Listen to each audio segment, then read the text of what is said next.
15 বছরে 2400 কোটি টাকা আর 15 মাসে 2400 কোটি টাকা। মুস্তাফিজকে শুধু একটা আইপিএল এ খেলতে দেয় নাই এবং এটা খুবই নিন্দনীয়। কিন্তু আপনি আপনার নিজের দেশের সেরা খেলোয়াড়, যে কিনা বিশ্বের সেরা খেলোয়াড়, তাকে আপনার দেশের হয়ে বিশ্বকাপে খেলতে দেন নাই। এবং এই বিষয়ে একজন প্রাক্তন উপদেষ্টা বলেছেন উনি নিজে হস্তক্ষেপ করে এই কাজটা করেছিলেন। আইসিসির নিয়ম অনুযায়ী বোর্ডের কার্যক্রমে কোনো মন্ত্রী কিংবা কোনো সরকারি লোক হস্তক্ষেপ করতে পারে না। উনি প্রথমত সেটা করেছেন, সরকারি হস্তক্ষেপ করেছেন এই আমাদের বোর্ডের কাজে, এবং বোর্ড সেই হস্তক্ষেপকে মেনে নিয়ে আমাদের দেশের সেরা খেলোয়াড়টাকে খেলতে দেয় না। যদিও তার বিরুদ্ধে যে অভিযোগ সেটা প্রমাণিত তো দূরের কথা, সেই অভিযোগটা তো একবারে মিথ্যা, এটা পরিষ্কার। কারণ সে ছিল কানাডায় আর এইখানে যাত্রাবাড়িতে সে দাঁড়িয়ে। হ্যাঁ, তো এই ধরনের একটা বিষয়ে দেশের সেরা খেলোয়াড়টাকে আপনি বাংলাদেশের হয়ে খেলতে দেন নাই বিশ্বকাপে, এবং বিশ্বের সেরা, শুধু দেশের মেসেজ আমরা ক্যারি করতে পারি। এবং এটা কি ইনসাফ? মুখে ইনসাফ বললে হবে? সুবিচারকে আপনি বদল করে দিলেন, উর্দুতে হিন্দিতে ইনসাফ না ইনসাফ বলতে শুরু করলেন। এটা কি ইনসাফ হইল?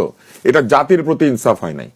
কারণ ও 10টা রান করলে বাংলাদেশের নামের পাশে 10 লেখা হইতো, ওর ব্যক্তি হইতো না। এটা বিশ্বকাপে ব্যক্তি খেলে না, দেশ খেলে। দেশের প্রশ্নে এই যে এই কাজটা যে করা হলো, এই কাজটার কি হিসাব হবে? তো শুধু আইপিএল এ কয়েকটা দিন খেলতে পারবে না মুস্তাফিজ, একেবারে জীবন মানে অতিষ্ঠ হয়ে যাচ্ছে। এটা অবশ্যই অন্যায়। কিন্তু বিশ্বকাপে যে আমার সবচেয়ে সেরা খেলোয়াড়টাকে আমি খেলতে দিলাম না, এটার হিসাব কি? এটার উত্তর কেউ দেন। এই ক্ষেত্রে আমি এবং এটাকেই বলে নির্লজ্জ দলীয়করণ, এটাকে বলে দলীয় বিচারে নাইনসাফি করা। আপনি ছাত্রলীগ করলে, একটু আগে আপনাকে জিজ্ঞেস করছিলেন না আপনি, ছাত্রলীগের সবাই নাকি দোষী না।